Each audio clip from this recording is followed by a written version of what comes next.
I'm with Zak Brown, Chief Executive of McLaren, and I was just reflecting, I was thinking we were talking, it might be you and Renault this season vying for that fourth spot again. Let's not put a limit on what you can achieve, but that might be the case. Is it 1-0 to you? Because you've at least had a car at your launch. They didn't. I think they're going to be tough competitors this year, and so will the rest of the field. I think reality is we need to try and improve upon where we were last year, but there's a big gap to third. And, you know, while the points look like we were comfortably in fourth, I can tell you we weren't comfortable at all during the season. And Renault's got two great drivers, tough team.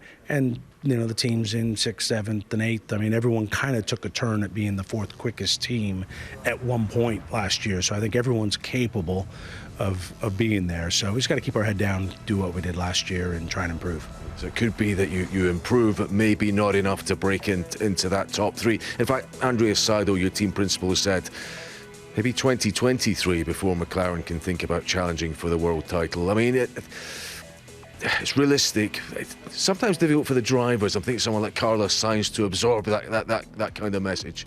Yeah, I think that is realistic. It seems far away, but I think if you are having progress annually, it'll go pretty quick. And I think reality is until the budget cap comes in and we're all playing with the same size bat, which while it starts in 21, really means it's not going to impact till 22. And then 23 is right around the corner. So I think we just need to keep improving, closing the gap. I think third place is probably realistically out of reach this year. Never say never, and we're certainly going to try. But the gap is pretty big, and let's see what happens over the next couple of years. Of course, all sport has been rather put in perspective by the coronavirus. It's forced the postponement of the Chinese Grand Prix. There are concerns about Vietnam and maybe even transport to Australia going via Hong Kong, that kind of thing. Do you think there could be more disruption to the calendar? It might be possible that at another race, possibly Vietnam is postponed. Is that possible? Oh, I think it's possible. I hope that's not what happens. We all want to go race at all 22 races, but the situation's obviously very bad, and we got to put the health and safety of not only McLaren employees but our fans and the industry.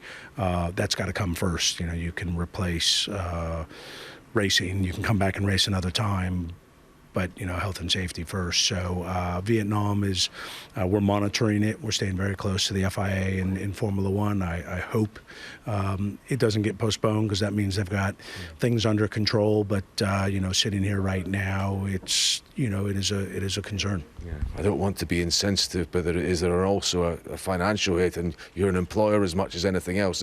Could it be quite a lot to absorb? Excuse me. It would be a financial hit if we missed Grand Prix. But, you can replace money. You can't replace people.